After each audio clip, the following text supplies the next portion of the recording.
स्वामी स्वामी उन प्रभु ने संसार के जीवों को मोक्ष का मार्ग बताया।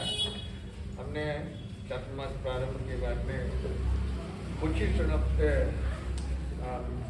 सुविभाग सूत्र का आपके सामने वर्णन किया था, वो कल आपके सामने पूर्ण किया। अब मैं भक्तामृत स्तोत्र जो आदिनाथ स्तोत्र है उसके ऊपर जो है अपन चर्चा करेंगे। भक्तामर प्रणत मौलिमणि प्रभाना मोद्योत कंदलित भागवत मोदितानम सम्यक् प्रणम्य दीनपाद युगं युगादा वालम्बनं भवजले मततां जनाना।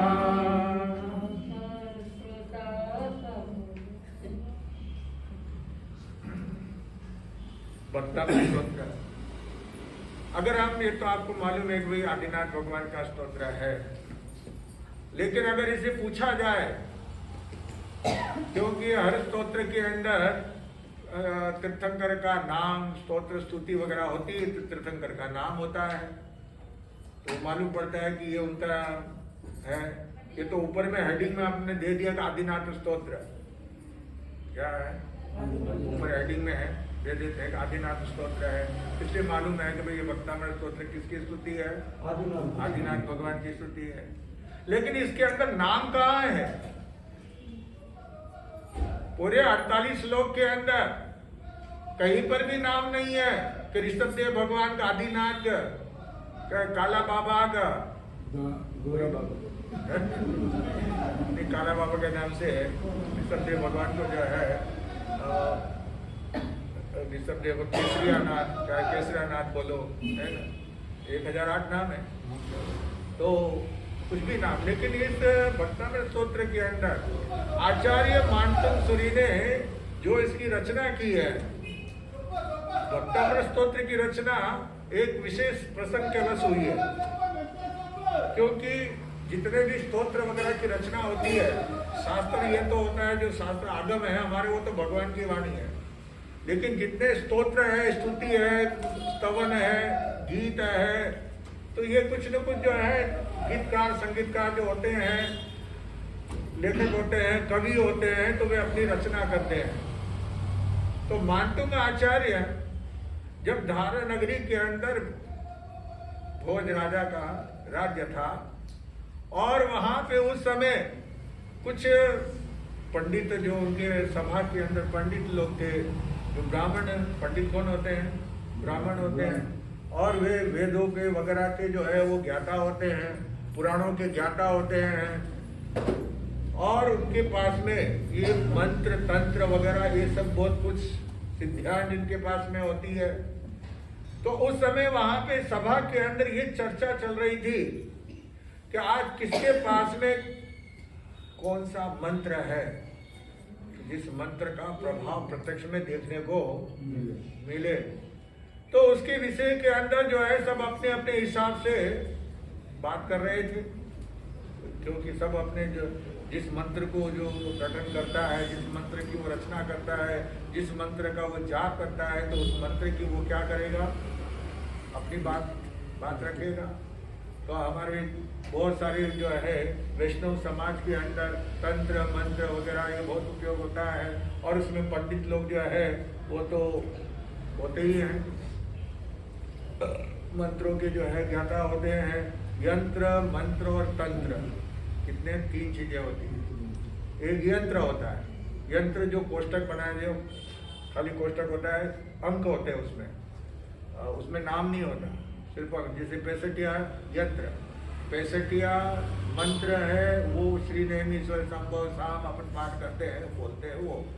लेकिन जो कोष्टक में है 25 खाने जो बने हुए हैं, उसके अंदर जो अंक लिखे हुए हैं उसको जिधर से भी गिनेंगे, पूरी जो है इधर से गिनो, इधर से गिनो, इधर से गिनो, चाहे ऐसा गिनो, चाहे ऐसा गिनो, चाहे ऐसा गिनो, कोई भी लाइन आप गिनेंगे ऊपर से नीचे तक या आड़ी तिरछी जो भी गिनेंगे, जैसे भी गिनेंगे, उसमें क्या अंक क्या आएगा?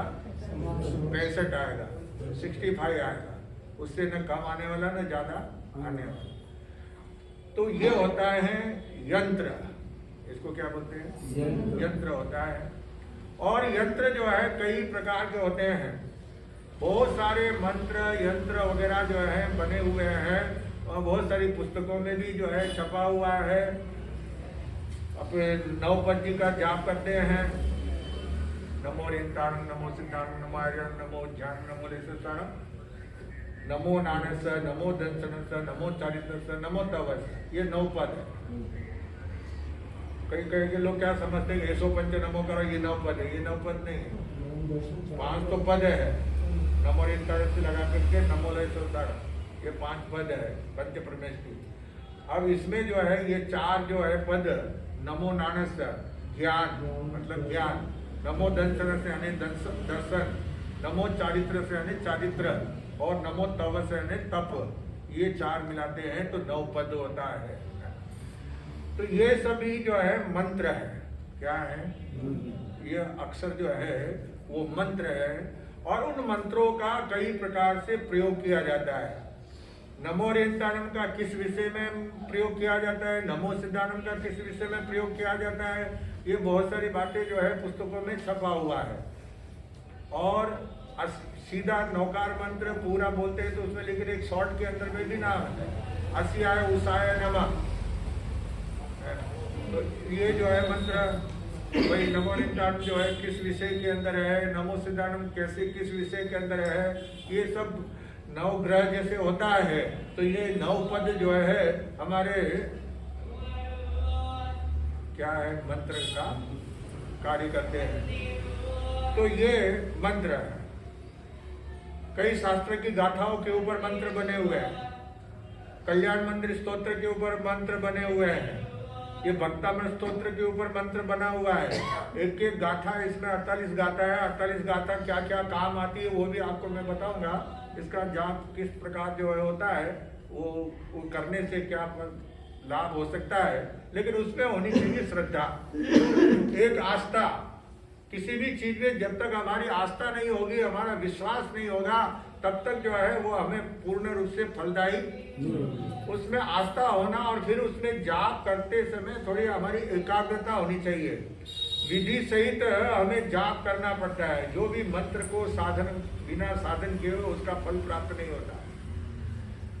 पेड़ लगाते हैं, पेड़ के ऊपर से फल खाने के लिए हम तैयार होते हैं, लेकिन पेड़ लगाना है तो उसको बोना पड़ेगा, उसको वो पनपेगा, बड़ा होगा, उसमें खाद डालना पड़ेगा, उसको पानी देना पड़ेगा, वो सब मेहनत करनी पड़ेगी, तब जाकर के जो है बाद में उसमें क्या लगता है फल मिलता है। तो इतनी मेहनत कौन करे?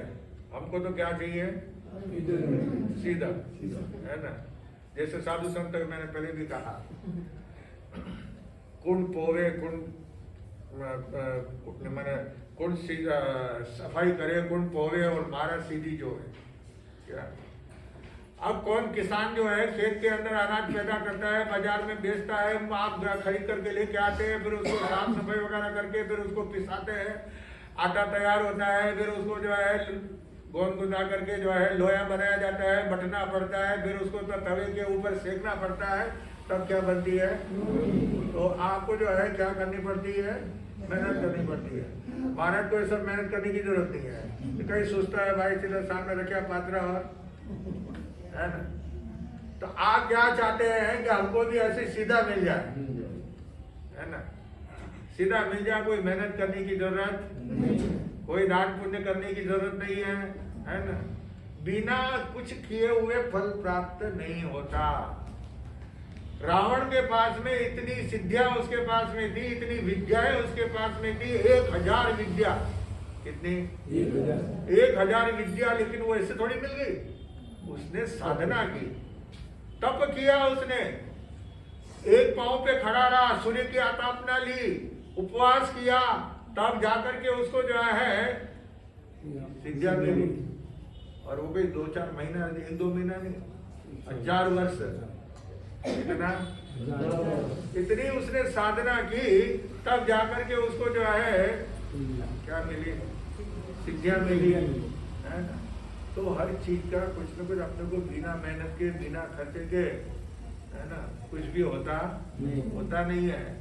तो यहाँ पे बता रहा हूँ कि पंडित लोगों ने जब अपने अपने धर्म की बातें की, अपना मंत्र बताया, इस मंत्र का जाप करने से ये होता है, ये मंत्र का जाप करने से ऐसा होता है, वैसा होता है, उन्होंने बहुत कुछ जो है बातें बताई। उस समय वहां पे जो है भाई सभी धर्म के अंदर मंत्र है, तो अब नंबर आ गया जैन धर्म कि जैन धर्म के अंदर ऐसा कौन सा मंत्र है, क्या वो हमको सिद्धि दे सकता है, क्या हमारी मनोकामना पूर्ण कर सकता है, ऐसा क्या है, कोई मंत्र है। तो उस समय वहां पे जो है आचार्य मानतुंग जी महाराज विराजमान, राजा ने संदेश दिलाया कि आपको राज्यसभा में आना है, बुलाया गया। बोले राज्यसभा में हमारे जाने का क्या काम है ना। पहले हमारे संत जो है इसी प्रसिद्धि पाने के लिए नेता लोगों के पास में, राजा लोगों के पास में नहीं जाते थे, राजा लोग खुद उनके पास में आते थे बिना बुलाए हुए।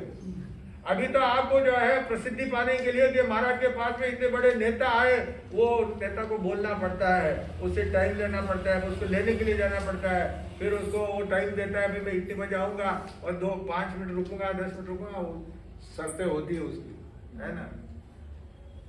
वो आता है तो उसका आने का भी एक मतलब होता है, वो आपके समाज के साथ में क्यों जुड़ता है नेता, इसलिए कि जैनी लोग जो है उनके साथ में जुड़ेंगे तो हमको वोट मिलेगा। आजकल नेता लोग जो है आज समाज के अंदर आते हैं, फंक्शन में आते हैं, वो इंतजार ही करते हैं कि कोई बड़ा फंक्शन वगैरह है और उसके अंदर बुलावा आता है तो वो झट तैयार होते हैं, क्यों, वो जाएंगे तो चुनाव में क्या होगा, हाँ वोट मिलेगा, ये हिसाब से। और साधु संत भी जो है वो वोट देने के लिए कहते हैं कि उनको वोट दीजिए, उनको वोट दीजिए। अभी देखा ही होगा आपने, वो भगवान महावीर का जन्म कल्याण था अभी चौमासे में महावीर जयंती, तो उस समय जो है वो सभी संप्रदाय के संत थे, है ना, स्थानकवासी भी, मंदिर मार के लिए तेरा बनते थे, दिगंबर भी, है ना। और नरेंद्र मोदी जी वहाँ पे आए थे, दिगंबर संत ने पूरे आह्वान के अंदर आप मोदी के परिवार है, आप मोदी का परिवार कहाँ से है, आप महावीर के परिवार है, हम किसके परिवार है, हम भी मोदी के, किसी राजा के, कोई कांग्रेस के, कोई भाजपा के, किसी के नहीं है, किसके हैं हम, महावीर के। हमको उससे क्या लेना देना है, राजा राजी होवे तो क्या, साधु का राजा नाराज होवे तो क्या, कुछ लेना नहीं उनसे हमें, है ना। लेकिन कुछ ऐसे होते हैं, फिर उसका जो है बहुत बड़ा बवंडर हुआ, है ना, आपस में खूब वाद विवाद हुआ।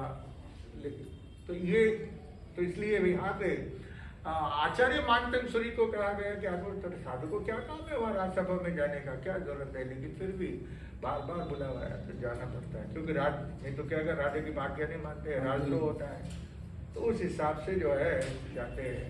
बोले हमने सुना है जैन धर्म में भी कोई मंत्र वगैरह, तो आप ऐसा कोई मंत्र बताइए, ऐसे कोई स्तोत्र बताइए कि जिसके कारण जो है प्रत्यक्ष में प्रमाण मिले कि इस मंत्र से या इसका पाठ करने से हमको क्या लाभ होता है। क्योंकि हाथ कंगन को आरसी क्या, पढ़े लिखे को फारसी क्या, है ना। सामने होना चाहिए हर चीज, आज प्रैक्टिकल में चाहिए लोगों को, क्या चाहिए, हाँ सामने दिखना चाहिए कि हाँ ये करने से ये हो रहा है, ये फायदा हो रहा है, लाभ हो रहा है, तो ये लाभ होना चाहिए। तो उसके लिए तो आप जब तक कुछ नहीं बताएंगे, है ना, क्योंकि आज दुनिया चमत्कार को नमस्कार करती है, उनको जो है ताले में बंद कर दिया आचार्य मानतुंग को, और उनके शरीर के ऊपर जो है सांकलें लगा दी, और सबके ऊपर सांकल जोड़ लगाया। कितने ताले लगाए, 48 ताले लोग लगा दिए, बड़े बड़े लोग लगा दिए 48, और इधर दरवाजा भी लॉक लगा दिया, और निगरानी के लिए सिपाहियों को बैठा दिया। कैसे जगह क्या शक्ति इनके जैन के अंदर क्या शक्ति है, वो शक्ति का तब आचार्य श्री ने वहां पे जो है उस अवस्था के अंदर कि अगर ये कुछ अगर नहीं दिखाया, कुछ नहीं हुआ, तो जनता में ये होगा कि सब धर्मों के अंदर शक्ति है, ताकत है, लेकिन जैन धर्म में कुछ भी नहीं। तब उन्होंने आदिनाथ प्रभु की स्तुति करना शुरू किया और ये भक्तामृत स्तोत्र की रचना उन्होंने की। और जैसे जैसे एक एक श्लोक बनता गया, एक एक ताला टूटता गया और 48 श्लोक बने और 48 ही ताले उनके क्या हो गए, टूट गए। और बाहर का जो ताला था दरवाजे का, गेट का, वो भी खुल गया, दरवाजा अपने आप खुल गया और आचार्य मातृ श्री बाहर आते हैं। सिपाहियों ने जाकर के राजा साहब को सूचना दी कि इस प्रकार जो है ताले टूट गए हैं। कितने मजबूत ताले लगाए थे, लेकिन वो ताले सब क्या हो गए, ऐसे कैसे हो सकता है। फिर उन्होंने जो है मंत्र वापस सामने प्रत्यक्ष में करके दिखाया। तो इस प्रकार जो है ये भक्तामृत स्तोत्र की रचना हुई और इसका कैसे हम किस प्रकार जो है प्रयोग कर सकते हैं तो ये बता रहे हैं। तो अभी हमने पहली गाथा आपके सामने रखी, जिसके अंदर ये भक्तामर यानी भक्त रूप देवों का प्रणत यानी झुकते हुए चरणों में, प्रभु के चरणों में झुकते हुए जब मस्तक झुकाते हैं तो उनके मुकुट जो है वो भगवान के चरणों में जब झुकते हैं तो मुकुट के अंदर जो मणियां लगी हुई है, इधर भगवान के चरण जो है में उनमें इतनी देदीप्यमानता, उसके सामने सूरज भी कुछ नहीं है। तो वो भगवान के चरणों की दिव्यता है और उसमें इंद्र देवताओं के जो मणि मुकुट में मणियां लगी हुई है, उसका प्रकाश, दोनों जो वहां पे प्रकाश मिलता है चरणों में झुकते हैं जब, उस प्रभा से प्रकाशित करने वाले दलित यानी अब वो भगवान के चरणों में झुकते हैं तो दलित जो पाप है हमारे, भगवान के चरणों में नमस्कार करने से हमारे पाप क्या हो जाते हैं, नष्ट होते हैं और अंधकार का जो समूह है उसका नाश होता है। अंधकार नष्ट होता है, उजाला होता है, प्रकाश होता है। प्रकाश करने वाले सम्यक सभी प्रकार से प्रणाम करके जिन पाद युगम, जिनेश्वर देव के चरण युग्म यानी दोनों, युग्म यानी दो, अकेला एक चरण नहीं, क्या है युग्म यानी दोनों पांव के अंदर जो है मस्तक प्रणाम करते हैं। जिनेश्वर के चरण युग में, युग की आदि में अवलंबन भूत, आज इस युग के समय में जो पंचम आ रहा है इसके अंदर हमारे लिए आधारभूत क्या है, भगवान का नाम स्मरण है। भगवान के हमारे लिए संसार सागर से तिराने वाले हैं, उनका नाम, मनुष्यों को संसार सागर से कौन तिरा सकता है, प्रभु का नाम, प्रभु की शरण, प्रभु के चरण। तो ये इसमें बता रहे हैं। तो अब यहाँ पे आगे बताते हैं भक्तामृत स्तोत्र से एक अद्भुत भक्ति स्तोत्र है। इसमें भक्ति में आदमी तन्मय हो जाता है। जब भक्तामृत स्तोत्र की अपन पाठ करते हैं तो इतने तन्मय हो जाना चाहिए, इतना मन उसमें रम जाना चाहिए कि बाहर क्या हो रहा है ये भी पता नहीं लगना चाहिए। 3 मुख्य कारण हैं, भक्ति, भक्त, भगवान और भक्ति। क्या है, भक्त, भगवान और भक्ति। भक्त होता है पहले, है ना, भक्त होता है तो वो क्या करता है, भगवान की आत्मा और परमात्मा के बीच में अभेद संबंध छोड़ने वाला। आत्मा और परमात्मा के बीच में जो अभेद संबंध है, कभी भी भेद नहीं होता है, क्या अभेद है, उसको कोई भेद नहीं सकता है। उस संबंध को जोड़ने वाला कौन है, भक्ति है। भक्त भगवान के बीच में जो संबंध जुड़ता है तो किसके वजह से, भक्ति के वजह से। तो इसलिए तो हम जो रोजाना जो है परिसर में 8 दिन जो है आपके सामने गा रहे थे, उठ उठ रे मारा ज्ञानी रे जीवरा, 2 घड़ी प्रभु रो भजन करो, 2 घड़ी प्रभु रो भजन करो। क्या करो, उठो जागो और भगवान का क्या करो, सुबह सुबह भजन करो। क्योंकि भजन कौन कर सकता है, हर कोई नहीं कर सकता। अब आप भगत किसको कहना, एक बड़ी वो भी समस्या है ना। भगत किसको कहना? जो भगवान का भजन करे उसको भगत कहना, जो भगवान का भजन नहीं करे उसको भगत कहना। हाँ? भगवान के प्रति जिसकी आस्था हो, भगवान के प्रति जिसकी आस्था हो। मैं तो आस्था की बात नहीं कर रहा हूँ, मैं तो भजन की बात कर रहा हूँ। भगवान का जो भजन करता है वो भक्त है कि यार जो भगवान का भजन नहीं करता है वो भगत है? हाँ? भक्ति करता है वो नहीं है, वो भगत नहीं है, ठगत है। उसकी खाते ठगत है क्या? वो ठगत है। भगवान का भजन जो करता है वो भगत, सच्चा भगत नहीं है। सच्चा भगत होता है तो कहते हैं धर्म जिनेश्वर मुझे ही बड़े बसो, प्यारा प्राण समान, जो बनियारी कुंभन विसरे, नटवो चरित निधान। धर्म 15वें तीर्थंकर धर्मनाथ भगवान की स्तुति करते हुए विनय चंद 24 है, विनय चंद जी जो है वो प्रार्थना करते हुए कहते हैं कि प्रभु धर्म जिनेश्वर मुझे बड़े बसो। प्रभु आप मेरे कहाँ बस जाओ? इवड़े यानी दिल में। अब दिल में आपने किसको बिठा रखा?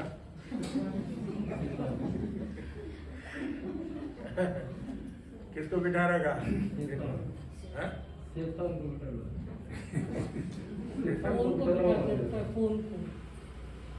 हमारे संसार जो है दिल में बसा हुआ है। तब आज जगह कहाँ है? कितनी बड़ी जगह है? दिल कितना बड़ा है? एक हथेली में है, हाथ में आ जा रहा है, इतना सा है। तो इतने से के अंदर कितनों को बिठा रखा है? कहीं दोस्तों को बिठा रखा है, कहीं पत्नी को बिठा रखा है, पत्नी पति को बिठा रखे है, कहीं पे लक्ष्मी जी को बिठा रखा। सबसे बड़ी क्या है? लक्ष्मी जी धन को है ना, उसको बिठा रखा है। तो अब कौन? तो भगवान को बिठाने के लिए कहाँ जगह है?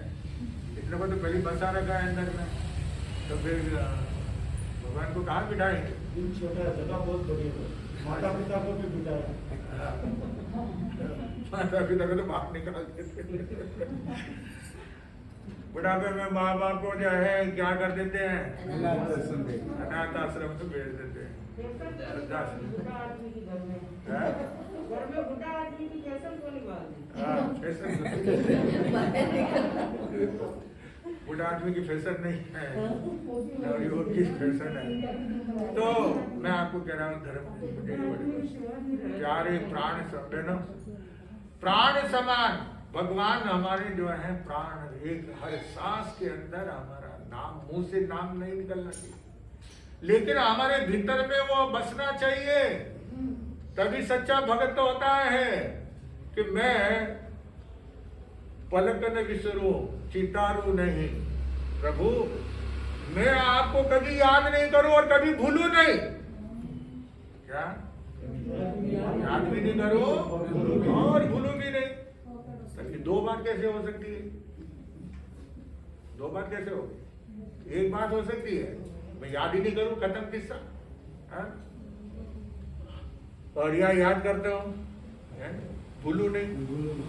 तो ये दो बातें नहीं होती है, एक बात हो सकती है। लेकिन यहाँ पे भक्त जो है वो कह रहे हैं धर्मनाथ भगवान की जो है 15वें तीर्थंकर की स्तुति करते हुए कि चितारो नहीं पलक न विसरू। आपको एक पल के लिए कितना? एक पल किसको? 1 मिनट नहीं, सेकंड नहीं, एक अपन आँख टमकाते इसमें तो हजारों पल हमारे क्या हो जाते हैं? निकल जाते हैं, व्यतीत हो जाते हैं। तो उतने एक पल भी मैं आपको जो है भूलू नहीं और चितारू भी नहीं, याद भी नहीं करूं। क्योंकि याद कौन करता है? जो भूलता है वो याद करता है। क्या? जो भूल जाते हैं ना वो याद करते हैं, और जो कभी भूलते ही नहीं है तो वो कहां से याद करेंगे? आपको जैसे अब देखो, जो पनियारी कुंभन विसरे, पनियारी, पहले जमाने में पानी भरने के लिए औरतें कहाँ जाती थी? कुएं के ऊपर जाती थी, है ना। कुएं पे जा करके वहां पे जो है पानी भर करके निकाल करके रस्सी से खींच करके निकाल के भर के लेके आती थी। अब तो घर घर में क्या हो गया? नल हो गया। तो पानी भरने के लिए जब वहां जाती थी तो 2-4 सहेलियां वो सब आपस में साथ में मिलकर के अड़ोस पड़ोस वाले सब साथ में मिलकर के जाते थे, क्योंकि वही गांव के बाहर जाना पड़ता था। कुआं गांव में नहीं होता था, कहाँ होता था? बाहर खेत में होता था। तो उधर रास्ता लंबा काटना पड़ता था, तो अकेले जाते आते जो है ना वो उग जाते थे, वो भारी मालूम पड़ता था। लेकिन जब 2-4 जने मिलकर के साथ में जाते हैं तो रास्ता जो है ना क्या होता है, बातों के अंदर। तो जब वो पानी भरते हैं, घड़ा सिर के ऊपर रखते हैं, एक घड़े के ऊपर एक घड़े के ऊपर 2-2, 3-3 घड़े एक साथ में, कहीं तो 4-4, 5-5 घड़े भी भर करके लेके आते हैं। पहले बड़ा, फिर छोटा, फिर छोटा, फिर छोटा, इस तरह से भर के लेके आते हैं। अब वो घड़े कैसे होते हैं? मिट्टी का। अब तो क्या हो गया, स्टील का, प्लास्टिक का ये घड़ा हो गया, है ना। स्टील का हो गया, एल्यूमिनियम का हो गया, पीतल का हो गया, ये घड़े हो गए। लेकिन हाँ, लेकिन पहले जो है मिट्टी के घड़े होते थे, तो उसको बेवड़ा बोलते थे। 2-2, 3-3 चढ़ाते ना ऊपर, तो वो पानी भर करके घड़ा सिर के ऊपर रख करके वो आते हैं। रास्ते में जाते हुए भी बातें करते हुए जाते हैं और वापस आते हुए भी और बात करते करते भी कभी कोई प्रसंग होता है तो एक दूसरे को थाप भी देते हैं। हाथ भी एक दूसरे आपस में क्या करते हैं, थाप देते हैं ना, जैसे नाचते हुए जैसे करते ना हाथ, है ना। तो ऐसे ही जो है वो थाप भी देते हैं। अब वो सिर के ऊपर घड़ा भरा हुआ रखा हुआ है ना। वो हंसती है, बोलती है, एक दूसरे को शाबाशी भी देती है, हाथ भी मिलाती है, लेकिन उसका ध्यान कहाँ रहता है? घड़े में रहता है। उसको कहो कि देख जरा आसमान के अंदर तो वो चंद्रमा नजर आ रहा है, बातों के अंदर, है ना। उसको बोलो। हाँ, कोई सरदार जी है ना, सरदार जी को 12 बजे जो टाइम नहीं पूछना है। एक तो सरदार है ना, सिख सरदार, उनको 12 बजे के टाइम में जो है ना दिमाग थोड़ा आउट हो जाता है। तो उसको क्या है कि एक लड़के ने क्या किया, सरदार जी दूध लेकर के आ रहे थे। पहले एक थैली दूध की थैलियाँ वगैरह नहीं होती थी, दूध वाले से जो है ना दूध लेके आते थे बर्तन में, लोटे में वगैरह में, है ना, तपेली में। तो वो तपेली हाथ में लेकर के वो लेकर के आ रहे थे दूध। इतने में एक छोड़कर मजाक टाइम देखा, 12 बजे मजाक सुझा उसको कि आज सरदार जी को क्या करना है, इसलिए वो आया, बोले अंकल कितना बजा है? अब वो घड़ी रहती इधर, हाथ में बर्तन, ठीक 12 बजे।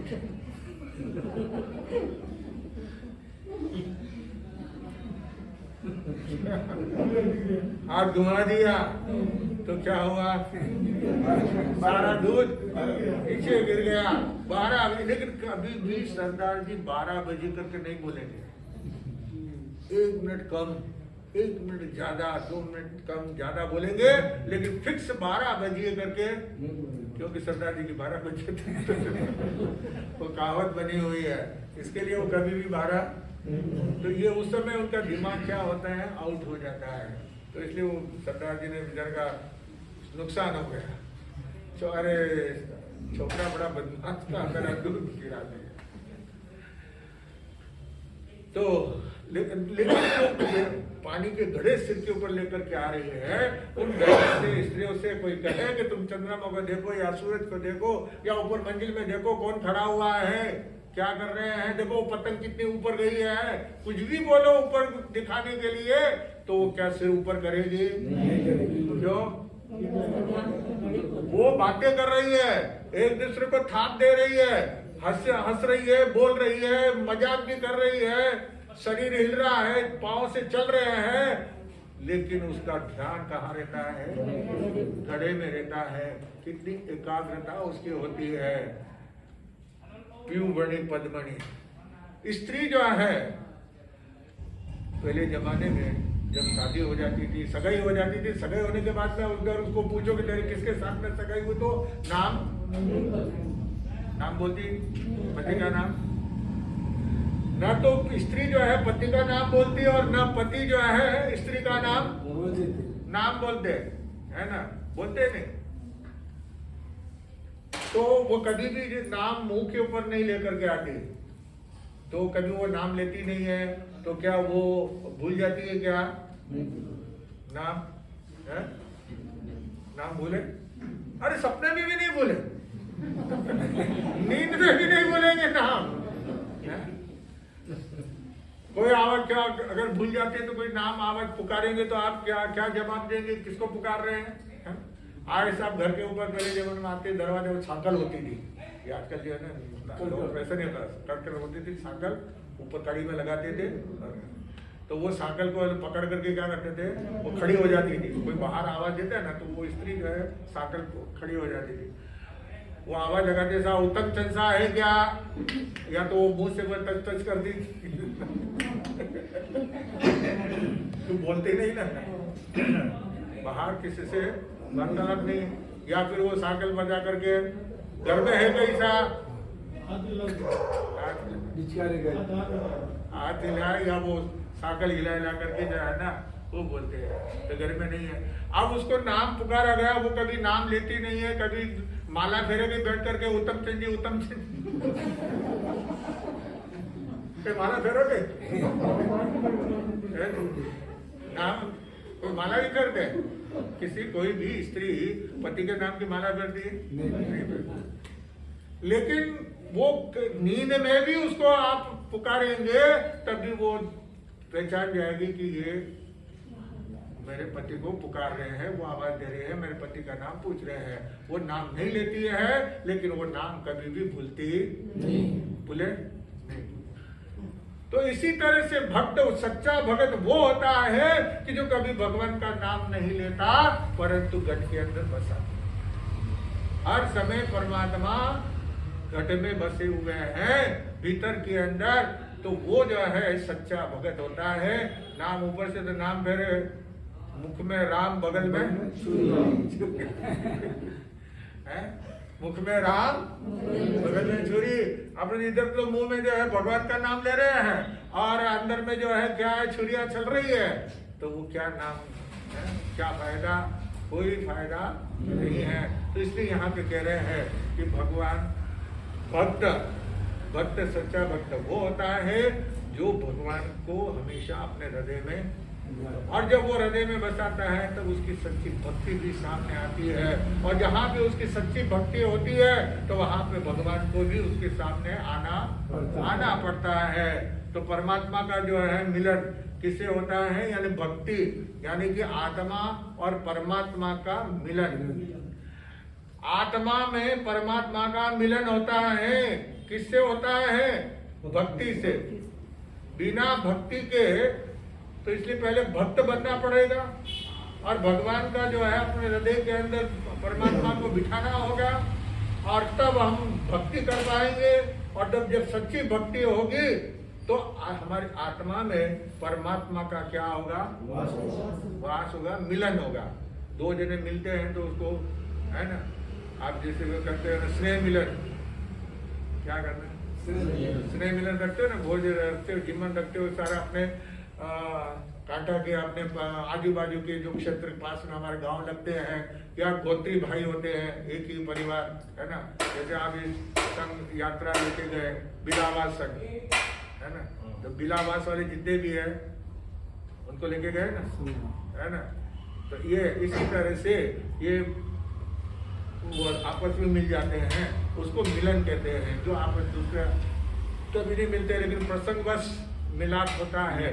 कई आपको कई आपको वर्षों से जानते हैं लेकिन वापस मिले नहीं, लेकिन अभी जो है क्या हुआ, मिलना हुआ, वापस मिलना हुआ। भाई इतने साल में मिले नहीं, तो अभी इतने साल के बाद में मिलाप हुआ, तो इसको क्या कहते हैं? मिलन होना।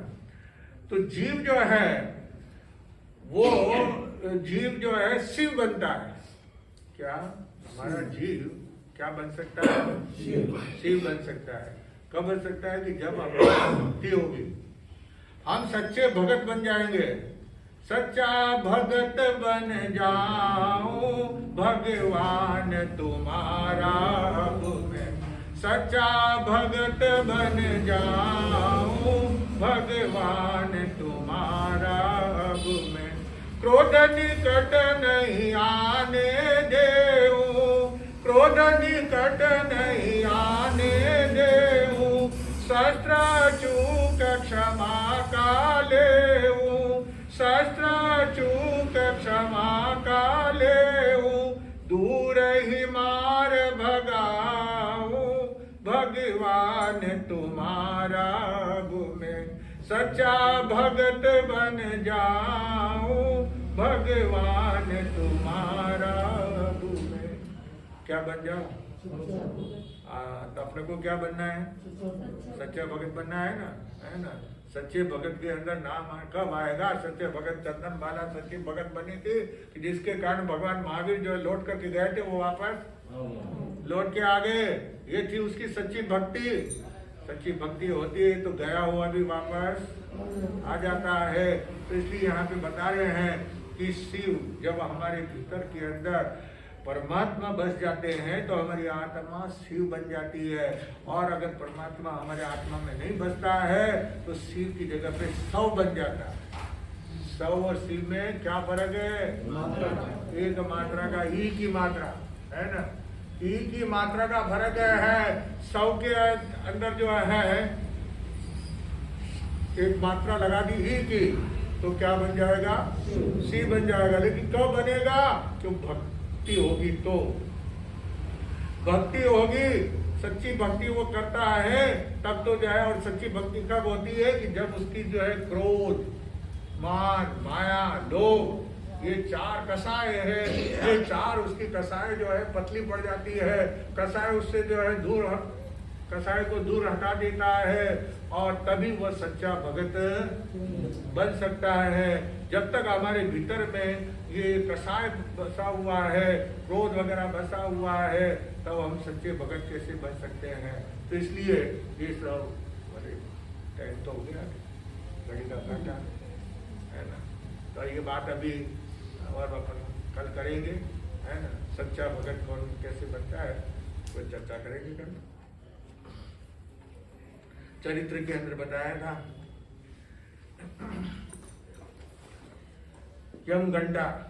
यमघंटा ने जो है उस सुतार से कहा कि तुम ये समझ रहे हो कि जो है मुझे खुश होने का, कुछ देने का उन्होंने कहा है, तो मैं जो है उनसे क्या करूंगा, एक जहाज ही मांग लूंगा। क्या है? मन के लड्डू है। क्या है? मन के लड्डू है। मन के लड्डू से पेट भरता नहीं है। तुम जो है इस बात को भूल जाओ, क्योंकि बुद्धिमान चतुर होता है बनिया महाजन। और इस कारण से जो है मैं तुम्हें साफ कह रही हूँ। तो वो कहता है अरे वो क्या, अभी तो छोटा तो है ना। हमारे सामने हम तो बड़े बड़े लोगों को जो है हमने पानी पिला दिया है ना। यहाँ आए थे व्यापार धंधा करने के लिए और यहाँ से उनको जो है कोरे हाथ सब कुछ उनका जो है लूट लिया गया था यहाँ नगर के अंदर, और उनको खाली हाथ वापस लौटाया था। तो इसलिए जो है आप चिंता, लेकिन यमघंटा कहती है तुम इस भरोसे मत रहो।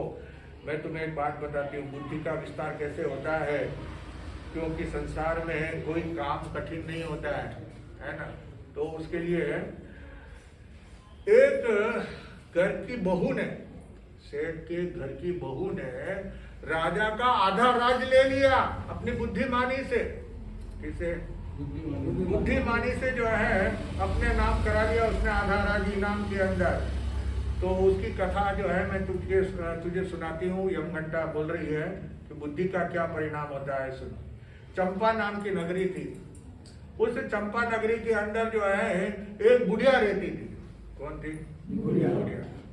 और वो बुढ़िया जो क्या थी, पूरी कलिहारी यानी झगड़ा करने वाली। झगड़ा हर किसी से लड़ना, हर कोई कुछ भी बोल दे शब्द, बस उससे भिड़ जाना, लड़ाई करना, ये उसका बिल्कुल यानी उसका गुस्सा बिल्कुल उसके नाक के ऊपर है ना बैठा रहता था।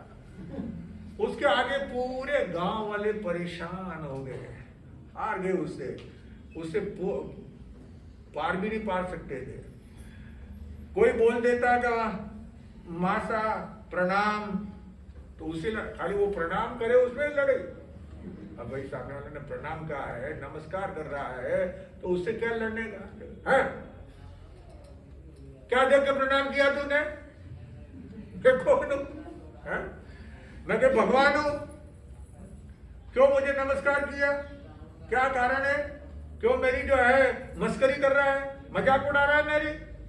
अब उसने तो प्रणाम किया, नमस्कार किया, तो उसी को लेकर के जो है वो क्या है, फट पड़ती है और लड़ाई कर लेती है। तुझे जरा भी नकटा है, मेरी मस्करी करता है, मेरी मजाक बनाता है, तुझे शर्म नहीं आती, तुझे लाज नहीं आती है? यार कुछ भी जो है वो बोलना चालू कर देती थी। और कोई अगर ये भी पूछ लेता तो माँ जी मजा में हो, इतना सा भी पूछ ले तो भी वो उसकी जबान जो है वो लड़ाई के लिए तैयार रखती थी, बड़ा रोष करती थी। क्या मैं तेरा बाप का, मुझे माँ जी क्यों, क्या मैं तेरे बाप की औरत हूं क्या? मैं तेरे बाप की लुगाई हूं कि तो मुझे तू माँ जी कह रहा है, भाई कह रहा है? क्या तुझे बोलते हुए शर्म नहीं आती है? यानी माँ जी को कुछ भी बोलो, एक शब्द भी आपने बोल दिया तो बस वहां पे झगड़ा लड़ाई तैयार। तो सब गांव वाले जो है माँ जी से क्या थे, परेशान थे। और परेशान जब आदमी होते हैं तो फिर वो उससे दो हाथ क्या करना पड़ता है? हाँ भाई, ये तो नागा आदमी से हमेशा क्या रहना, आगा रहना, दूर रहना, क्योंकि इसको तो लाज शर्म नहीं है, ये तो लेकिन अपने को तो शर्म आती है भाई, लड़ाई झगड़ा क्यों करना, क्या फायदा है लड़ाई झगड़ा करने में। तो अब यहाँ पे क्या घटना चक्र होता है, वो सेठ के घर की बहू किस प्रकार जो है आधा राज्य राजा से वो प्राप्त करती है, वो आगे कल अपन सुनने से पता चलेगा। ओम शांति। पचकान एकाशना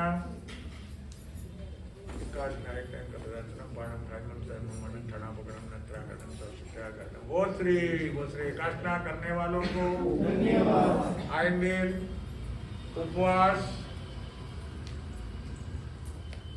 देवी जो धर्माचनम बाणम कर्मम सर्वम अनंतणापगणम नत्रागणम सत्यागणम। वो श्री तपस्या करने वालों को धन्यवाद। और कोई बचकान?